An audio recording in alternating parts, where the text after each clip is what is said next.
الحمد لله رب العالمين والعاقبة للمتقين والصلاة والسلام على أشرف الأنبياء والمرسلين محمد وعلى آله وأصحابه أجمعين إلى يوم الدين. أما بعد، فأعوذ بالله من الشيطان الرجيم. بسم الله الرحمن الرحيم. يا أيها الذين آمنوا ادخلوا في السلم كافة ولا تتبعوا خطوات الشيطان إنه لكم عدو مبين. اللهم صل وسلم وبارك على سيدنا محمد وعلى آل سيدنا محمد وبارك وسلم. اللهم صل وسلم وبارك على سيدنا محمد وعلى آل سيدنا محمد وبارك وسلم. اللهم صل وسلم وبارك على سيدنا محمد وعلى آل سيدنا محمد وبارك وسلم. عزیزان ملت اور میرے دینی بھائیوں، اللہ رب العزت نے ہم لوگوں کو جو دین، جو مذہب عطا فرمایا ہے، جو شریعت ہم لوگوں کو اللہ پاک نے عطا فرمائی ہے، وہ ہر اعتبار سے کامل اور مکمل ہے.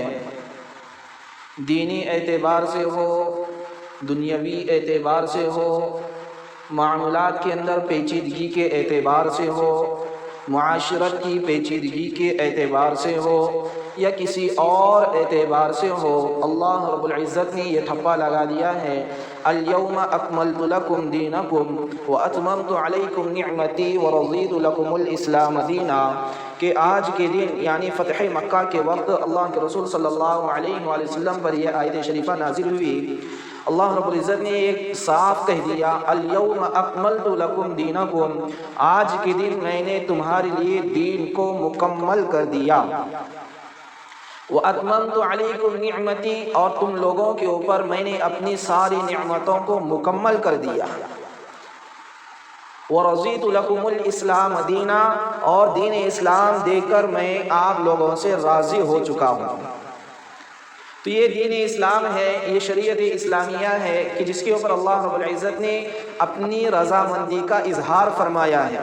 ایک دوسری جگہ پر اللہ رب العزت نے یہ بات بھی ارشاد فرمائی ہے: وَرِضْوَانٌ مِّنَ اللَّهِ أَكْبَرُ، کہ اللہ رب العزت کی رضامندی ساری نعمتوں سے بڑھ کر ہے. سب سے بڑی چیز اگر انسان کو ملے گی اور جنتیوں کو جنت میں ملے گی، وہ اللہ کی رضامندی ہے. اس لیے بہت زیادہ ضروری ہے کہ اللہ کی رضامندی کو ہم لوگ حاصل کرنے والے بنیں. گزشتہ 2-3 ہفتے کے اندر میں یہ بات عرض کر چکا ہوں کہ اہل ایمان کے اندر کن کن صفات کو لانا ہے، کن کن صفات سے اپنے آپ کو آراستہ کرنا ہے، ایمان والوں کی کیا پہچان ہے. یہ تمام باتیں مختصر اور کہیں پر تفصیل سے آپ لوگوں کے سامنے بیان ہو چکی ہیں. من جملہ ان تمام چیزوں میں سے کچھ باتیں مجھے آج عرض کرنی ہیں جس کے اندر ہمارے ایمان والے بہت زیادہ غفلت کی زندگی گزار رہے ہیں. غفلت، ان 3 آیتوں کے اوپر عمل کرنا ہمارے لیے مشکل کیا ناممکن سا معلوم ہو رہا ہے ہمارے اس معاشرے کو دیکھتے ہوئے.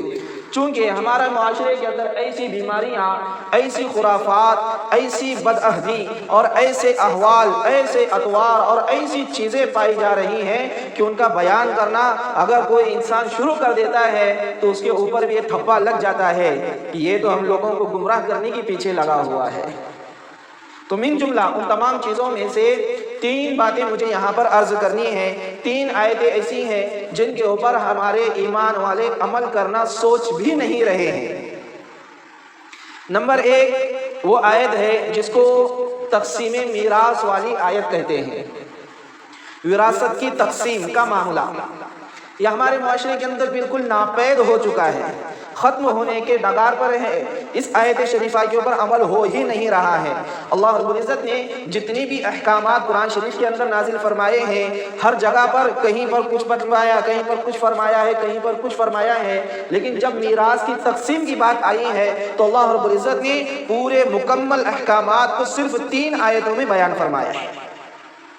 اس کے علاوہ کوئی بھی حکم اللہ رب العزت کی طرف سے ایسا نہیں ہے کہ جس کے اندر ہر حکم کو پورے مکمل حکم کو اس کے اندر بیان کر دیا گیا ہو۔ ہاں ہیں بہت ساری چیزیں ہیں الگ الگ آیتوں کے اندر الگ الگ رخ کے اعتبار سے، لیکن ان کیا ہے میراث کی جب بات آئی ہے تو میراث کو مکمل اللہ رب العزت نے جو نازل فرمایا ہے وہ صرف 3 آیتوں میں اور بڑے خلاصے کے ساتھ میں ان باتوں کو ارشاد فرمایا ہے۔ یوصیکم اللہ فی اولادکم للذکر مثل حظ الانثیین، کیا ہے سورہ نساء کے اندر یہ آیت شریفہ موجود ہیں۔ سورہ نساء کے شروعات کے 2 صفحے چھوڑیں گے، تیسرے صفحے کے اوپر یہ آیت شریفہ آتی ہے۔ وہاں پر 2 آیتیں ہیں جس کے اندر پوری تفصیل بیان کر دی گئی ہے کہ لڑکے کو کتنا دیا جائے گا، لڑکی کو کتنا دیا جائے گا، شوہر کو کتنا ملے گا اگر بیوی کا انتقال ہوتا ہے، اگر شوہر کا انتقال ہوتا ہے تو بیوی کو کتنا ملے گا، اولاد ہے تو کتنا ملے گا، اولاد نہیں ہے تو کتنا ملے گا، اور اس کے بعد میں والدین ہیں ان کی وراثت کے اندر تو کیا ہے وارثوں میں اگر والدین ہیں تو والدین کو کتنا دیا جائے گا۔ تو یہ ساری چیزوں کی تفصیل وہاں پر موجود ہے، اور کون سے وارث کو کتنا ملے گا یہ بھی اس کے اندر تفصیل سے ذکر کیا گیا ہے۔ لیکن ہوتا کیا ہے کہ جس کا گھر کے اندر قبضہ ہوتا ہے، جو گھر کے اندر رہنے والا ہوتا ہے، والدین کی جس نے خدمت کی ہوئی ہوتی ہے، پورا کے پورا سب کچھ وہ اپنے لیے ہڑپ لیتا ہے، نہ اس کے اندر کوئی کسی دوسرے بھائی کا حصہ معلوم ہوتا ہے، نہ کسی بہن کا حصہ معلوم ہوتا ہے، کسی کا کچھ نہیں، بس میں نے کیا ہے، پوری زندگی ماں باپ میرے پاس رہے اس لیے پورا حق میرا ہے، اس طریقے سے کہہ کر وہ انسان کیا ہے ہر چیز کے اوپر اپنا قبضہ جمانا شروع کر دیتا ہے۔ جبکہ میرے بھائیوں یہ چیز غلط ہے، ہرگز اس بات کو ہم لوگ قبول نہیں کر سکتے۔ اور ہمارے ہندوستان کے قوانین کے اندر ہے کہ جتنا لڑکے کو دیا جائے گا اتنا ہی لڑکی کو بھی دیا جائے گا، اور جتنا اس کے اندر بھائی کو ملے گا اتنا ہی بہن کو بھی دیا جائے گا۔ یہ ہمارے ہندوستان کا قانون ہے، لیکن یہ ہمارے ہندوستان کا قانون اپنی جگہ پر ہے، اس سے مقدم ہمارے نزدیک ہمارے لیے ہماری شریعت ہے۔ ہاں دین اسلام ہمارے لیے سب سے مقدم ہے، بعد میں سے ساری چیزیں ہیں۔ اس لیے کہ اگر اسلام ہی نہیں ہوگا ہماری زندگی کے اندر، اگر تعلیمات اسلامیہ ہی ہماری زندگی کے اندر نہیں ہوں گی تو ہم لوگ ہندوستان کے قانون کو بھی کیسے قبول کریں گے؟ ہمارا مذہب ہی وہ مذہب ہے جو ہر چیز کو کیا ہے شانتی اور سلامتی کو چاہنے والا ہے۔ ہمارے مذہب کے علاوہ کسی اور مذہب کے اندر اتنی زیادہ شانتی اور امن و امان کی بات نہیں ملتی۔ تو یہ چیز ہے کہ ہمارے ہندوستان کے قانون کے اندر ہر ایک کو اتنا ہی دیا جائے گا جتنا ہر ایک کے حصے میں آتا ہے، لیکن ہماری شریعت میں ویسا نہیں ہے۔ شریعت میں ایک مسئلہ میں آپ کو بتلاؤں، شریعت میں یہ ہے کہ اگر بیٹا ہے تو لڑکی کو جتنا دیا جا رہا ہے اس سے دوگنا بیٹے کو دیا جائے گا، یہ ہماری شریعت کے اندر ہے۔ وجہ کیا ہے؟ اب بہت سارے لوگ کہیں گے وہ تو بیچاری کمزور ہے، آپ اس کا حق چھین رہے ہیں اور چھین کر آپ بیٹے کو دے رہے ہیں۔ نہیں، ہرگز ایسا نہیں ہے۔ چونکہ وجہ کیا ہے؟ وجہ یہ ہے کہ لڑکی کا جو نکاح ہو چکا ہے، لڑکی کا جو نکاح ہو چکا ہے، نکاح ہونے کی وجہ سے اس کا حق اس کے سسرال سے بھی آئے گا اور اس کے ماں باپ کے گھر سے بھی جائے گا۔ تو اس کو 2 حق مل رہے ہیں، نہیں مل رہے، ادھر سے بھی مل رہا ہے اور ادھر سے بھی مل رہا ہے، اور لڑکے کا ادھر کا حق نہیں آئے گا، صرف یہاں کا ہے اس کے لیے۔ یہ چیز ہے، اگر یہ بات ہمارے ذہنوں میں آئے گئی تو ہرگز یہ بات نہیں آ سکتی کہ بھئی لڑکی کو اتنا ہی ملے جتنا لڑکی کو مل رہا ہے۔ یہ فرق ہے۔ اگر حیاتی کے اندر والدین اپنی وراثت کو تقسیم کر رہے ہیں تو آپ جس طریقے سے چاہیں تقسیم کر سکتے ہیں، ہاں، لیکن اس کے اندر آپ کا انصاف سے کام لینا ضروری ہے کہ انصاف کے اندر چاہے ہمارے سے زیادہ محبت کرنے چاہے ہم جس سے محبت کر رہے ہیں وہ لڑکا ہو، چاہے وہ محبت کرنے والی ہم جس سے اس سے ہیں کہ وہ ہماری لڑکی ہو، کسی سے بھی ہو، آپ محبت کا تقاضا وہاں پر نہیں دیکھا جائے گا۔ یہ انصاف کی بات ہے، انصاف کے اندر ہر ایک کو برابر تقسیم کر دیا جائے گا۔ ہاں، اور آپ کی خوش دلی کے حساب سے ہے کہ آپ کسی کو کم دے کسی کو زیادہ دے، یہ آپ کی مرضی کی بات ہے۔ پھر اگر انصاف آپ اپنی اولاد کے درمیان نہیں رکھیں گے تو عند اللہ آپ کی پوچھ ہو جائے گی کہ آپ نے اپنی اولاد کے بارے میں صحیح فیصلہ نہیں کیا۔ یہ چیز ہے، وراثت کے بہت سارے مسائل ہوتے ہیں، تو یہ تو کیا ہے مختصر انداز میں ایک موٹا میں نے آپ کو بتلا دیا ہے۔ کبھی وقت آئے گا اور اس کی ضرورت پڑے گی، جب مسائل وغیرہ کی بات ہوگی، کوئی آدمی اس کے تعلق سے بذات خود آ کر یہ کہتا ہے کہ بھئی مجھے میراث کے مسائل وغیرہ سمجھنا ہے، تو انشاءاللہ اس کی تفصیل پوری مکمل میں سمجھا سکتا ہوں۔ دوسری جو آیت شریفہ ہے جس کے اندر ہمارے ایمان والے بالکل عمل نہیں کر رہے ہیں، وہ آیت شریفہ ہے استئذان والی آیت، یعنی اجازت طلب کرنے والی آیت شریفہ۔ اللہ رب العزت نے سورہ نور کے اندر یہ بات ارشاد فرمائی ہے، یا ایھا الذین آمنوا لا تدخلوا بیوتا غیر بیوتکم حتی تستأنسوا وتسلموا علی اہلها ذلکم خیر لکم لعلکم تذکرون۔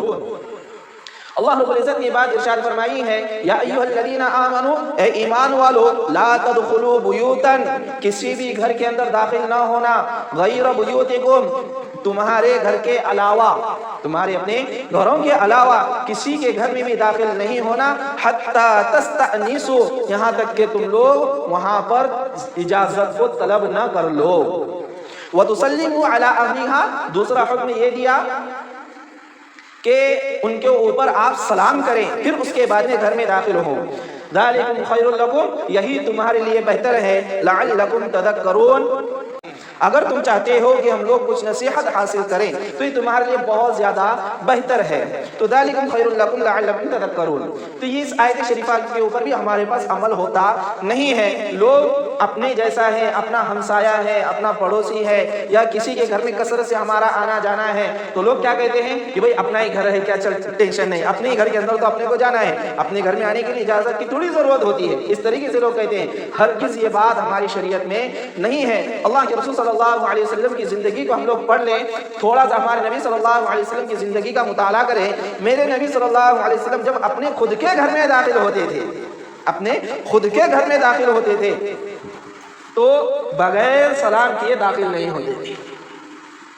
اب اپنے خود کے گھر میں بھی داخل ہو رہے ہیں تو بغیر سلام کے داخل نہیں ہوا کرتے تھے۔ حضرت امی عائشہ صدیقہ رضی اللہ عنہا کی روایت ہے کہ اللہ کے رسول صلی اللہ علیہ وسلم اگر رات کے وقت میں جس وقت لوگ سو رہے ہوں اس وقت اگر داخل ہوتے تو اتنی زور سے سلام کرتے کہ جو جاگنے والا ہے اس سلام کو سن لیتا اور جو سونے والا ہے اس کے دین کے اندر خلل پیدا نہیں ہوتا۔ اس طریقے سے میرے نبی صلی اللہ علیہ وسلم کا معمول تھا کہ اپنے خود کے گھر کے اندر جب داخل ہو رہے ہیں تو بغیر سلام کے داخل نہیں ہوتے۔ اور ہمارا معاملہ یہ ہے کہ ہمسائی کی بات ہے، ہمارے اڑوس پڑوس والے کی بات ہے، بلا جھجک ان کے گھروں کے اندر داخل ہو جاتے ہیں۔ میرے بھائیوں، ہرگز اس کی اجازت شریعت ہم لوگوں کو نہیں دیتی ہے اس چیز کی اجازت۔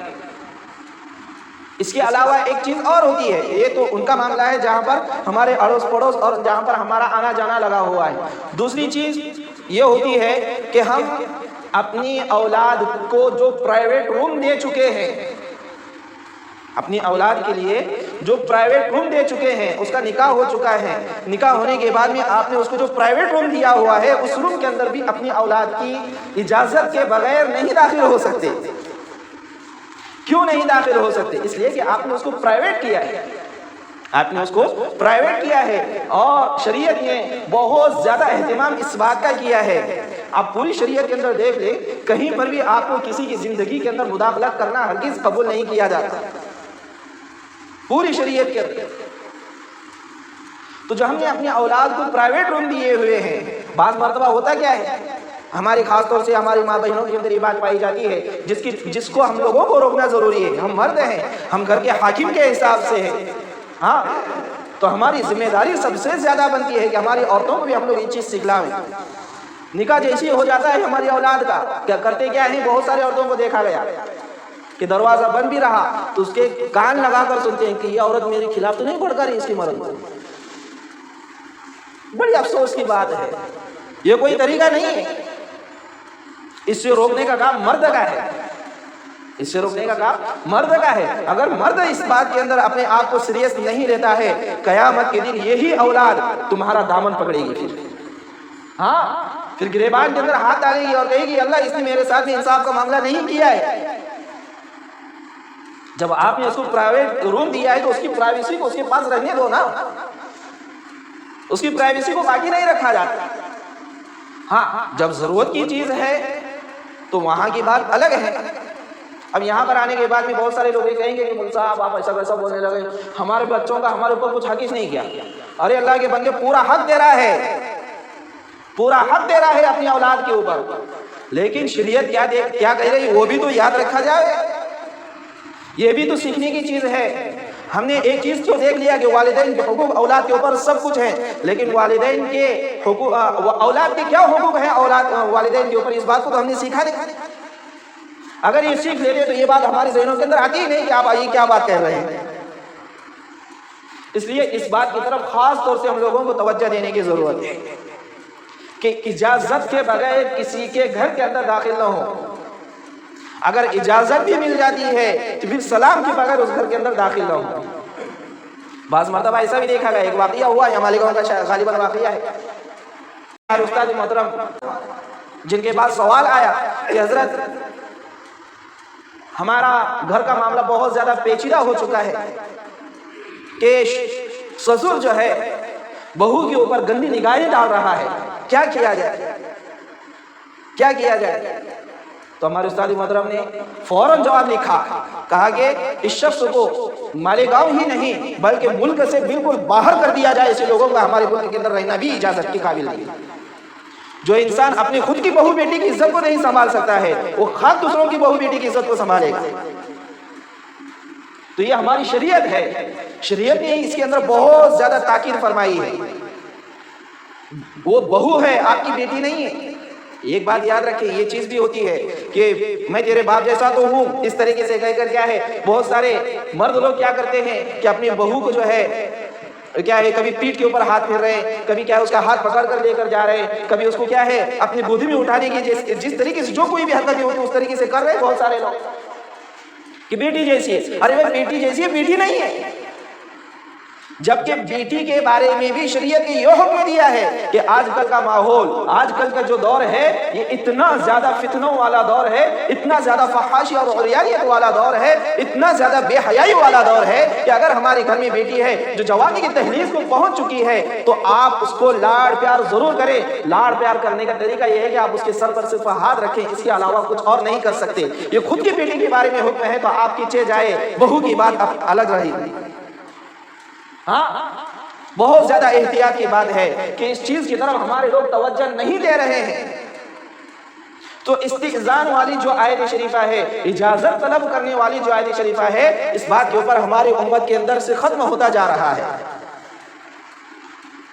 اور تیسری جو آیت شریفہ ہے جو آج امت نے اس کے اوپر عمل کرنا بالکل ترک کر دیا ہے، بالکل چھوڑ دیا ہے، وہ یہ ہے یا ایھا الناس انا خلقناکم من ذکر وانثى وجعلناکم شعوبا وقبائل لتعارفوا ان اکرمکم عند اللہ اتقاکم ان اللہ علیم خبیر. یہ تیسری آیت شریفہ ہے جس کے اوپر پوری امت مسلمہ اکٹھا اگر کہہ دیا جائے گنے چنے لوگوں کو چھوڑ کر کوئی عمل کرنے کو تیار نہیں ہے. کیا مطلب ہے اس آیت شریفہ کا؟ تھوڑا سا اس کا ترجمہ دیکھ لیں. آیت شریفہ کا ترجمہ یہ ہے یا ایھا الناس انا خلقناکم من ذکر وانثى، اے لوگوں ہم نے تم تمام کو، انا خلقناکم تم تمام لوگوں کو، من ذکر وانثى ایک مرد اور ایک عورت کے ذریعے سے پیدا فرمایا ہے. وَجَعَلْنَاكُمْ شُعُوبًا وَقَبَائِلَ لِتَعَارَفُوا اور ہم نے تم کو ایک ماں باپ سے پیدا کیا اور تمہارے لیے الگ الگ شعبے بنائے، الگ الگ گروہ بنائے، اور ان گروہوں کے اندر ہم نے کیا ہے تمہارے قبیلے الگ الگ بنائے. کیوں بنائے؟ لِتَعَارَفُوا تاکہ آپس میں ایک دوسرے کو تم پہچان سکو، ایک دوسرے کو تم پہچان سکو. اس لیے ہم نے یہ تمام چیزیں کیے ہیں. إِنَّ أَكْرَمَكُمْ عِنْدَ اللَّهِ أَتْقَاكُمْ یقیناً اللہ رب العزت کی نگاہ کے اندر، اللہ رب العزت کے پاس تمہارے درمیان تم میں سے وہ شخص سب سے زیادہ متقی، سب سے زیادہ بہتر ہے اور سب سے زیادہ اکرام والا ہے وہ شخص اتقاکم جو تم میں سب سے زیادہ متقی ہو. ان اللہ علیم خبیر یقیناً اللہ جاننے والا، بہت زیادہ جاننے والا ہے اور ہر چیز سے باخبر ہے. اب اس آیت شریفہ کے اوپر بھی ہمارے پاس عمل نہیں ہو رہا ہے. کس حساب سے؟ ہمارے کو اللہ رب العزت نے جو بات فرمائی ہے لِتَعَارَفُوا آپس میں جو ہمارے قبائل جو بنائے ہیں کہ ایک دوسرے کو ہم لوگ پہچان سکیں، ہم نے یہ قبیلے کا معاملہ اپنی عزت کے اوپر لے کر آیا ہوا ہے. ہم نے اپنی عزت کے اوپر اس کو لے کر آیا ہوا ہے. ایک مثال کے ذریعے سے میں اپنی بات کو سمجھاؤں. ایک ہمارے پاس جو ہے، میں جیسے قریشی برادری کا ہوں، میرا قبیلہ قریش. ایک دوسرے شیخ صاحب ہیں، ان کا قبیلہ ہے سید. ایک تیسرے صاحب ہیں، ان کا قبیلہ ہے خان پٹھان. ایک قبیلہ اور ہے جس کو شیخ وغیرہ کہا جاتا ہے. اس طریقے سے ہمارے آپس میں بہت سارے قبائل ہیں. ہوتا کیا ہے کہ جب پیام کی بات ہوتی ہے، رشتہ داری کی بات ہوتی ہے تو یہاں پر سب سے زیادہ مار کھاتا ہے. لوگ کہتے یہ ہیں کہ وہ ہمارا پٹھان نہیں ہے، وہ ہمارے قریش برادری سے نہیں ہے، وہ سید خاندان سے نہیں ہے، اس لیے ہم اس کا رشتہ ہمارے پاس نہیں کریں گے. یہ ہو رہا ہے ہمارے معاشرے میں، جبکہ اللہ رب العزت نے کیا بات فرمائی؟ ہم نے یہ ساری چیزیں اس لیے بنائی ہیں تاکہ تمہارے کو آپس میں ایک دوسرے کو تم پہچان سکو، اور ہمارے پاس پہچان کی بات تو اپنی جگہ پر رہی، پہچان کی بات تو اپنی جگہ پر رہے، لیکن قبیلے کی جب بات ہوتی ہے تو ناک کا مسئلہ بنایا جاتا ہے کہ اگر کبھی میں قریشی خاندان کا ہوں، میں قریشی خاندان کا کیا ہے اپنی بیٹی کو کسی اور کے خاندان کے اندر دوں گا تو لوگ کہیں گے یہ کیسا انسان ہے، یہ کیا ہو گیا ہے اس کو کہ یہ عجیب حرکتیں کر رہا ہے کہ اپنی بیٹی کو ہمارے قریش کے اندر کوئی ملا نہیں اس لیے دوسرے کے پاس دے دیا، پہلے ڈھونڈتا تو بھی، تلاش تو بھی کرتا۔ ایک بات میں آپ کو بتلاؤں، میرے جب اپنے نکاح کی بات آئی تھی اس وقت میں نے بذات خود اپنے والد صاحب سے بات کہی تھی، ابا ایک چیز ضرور ہے کہ آپ میرے لیے قریش خاندان کے اندر لڑکی تلاش کریں، لیکن دوسری چیز یاد رکھیں میرے لیے سب سے زیادہ مقدم دین اور شریعت ہے کہ مجھے عالمہ سے نکاح کرنا ہے اور عالمہ سے ہی کروں گا۔ یہ بات میں نے کہی تھی اپنے والد صاحب سے، چاہے اگر وہ ہمارے خاندان کے اندر مل جاتی ہے تو اچھی بات ہے، اگر نہیں ملتی تو جہاں کہیں بھی مل جائے گی میں اسے نکاح کرنے کے لیے تیار ہوں، میں اسے نکاح کرنے کے لیے تیار ہوں۔ اس طریقے سے صاف بات کر دی تھی میں نے۔ جب میرے والد صاحب نے لوگوں سے کہا کہ بھئی اس طریقے سے ہمارا بیٹا بھی کہتا ہے تو لوگوں نے میرے والد صاحب کو بہت زیادہ طعنی بھی دی، بہت زیادہ برا بھلا بھی کہا۔ کہنے والوں کو تو کیا ہے، ہر ایک کے منہ کو تو ڈھکن نہیں لگا سکتے ہم لوگ، ہر ایک کا منہ تو بند نہیں کر سکتے، اس کو کیا ہے چکٹ ٹیپ نہیں لگا سکتے ہر ایک کے منہ کو، لیکن ان چیزوں کو ہمارے لوگوں نے ناک کا مسئلہ بنایا ہوا ہے۔ میرے بھائیوں، یہ قرآن شریف کی آیت کی مکمل خلاف ورزی کی طرف ہم لوگ چل رہے ہیں۔ ہاں، اس بات کی طرف اپنے آپ کو لانا ہے۔ یہ 3 آیت شریفہ ایسی ہیں ہمارے معاشرے کے اندر جس پر عمل نہیں ہو رہا ہے۔ نمبر 1 جو آیت شریفہ ہے تقسیم میراث والی، کہ وراثت کی ہم لوگ تقسیم صحیح انداز میں نہیں کر رہے ہیں۔ دوسری جو آیت شریفہ ہے جس کے اوپر ہمارے لوگ عمل نہیں کر رہے ہیں وہ ہے کسی کے گھر کے اندر داخل ہوتے وقت بغیر اجازت کے داخل ہونا۔ تیسری جو آیت شریفہ ہے وہ یہ ہے کہ ہم اپنے قبائل کو اپنے ناک کا مسئلہ نہ بنائیں، اپنی معاشرت کا مسئلہ جو کچھ بھی ہے یہ اپنی جگہ پر رکھے، لیکن دین اور شریعت کو سب سے زیادہ مقدم رکھتے ہوئے اس کو اپنی زندگی میں لانے والے بنے۔ اللہ رب العزت سے دعا ہے کہ اللہ پاک ہم لوگوں کو قرآن شریف کی صحیح سمجھ نصیب فرمائے، تعلیمات اسلامیہ کو صحیح معنی میں اپنی زندگی میں لانے کی توفیق نصیب فرمائے۔ آمین وآخر دعوانا ان الحمد للہ رب العالمین۔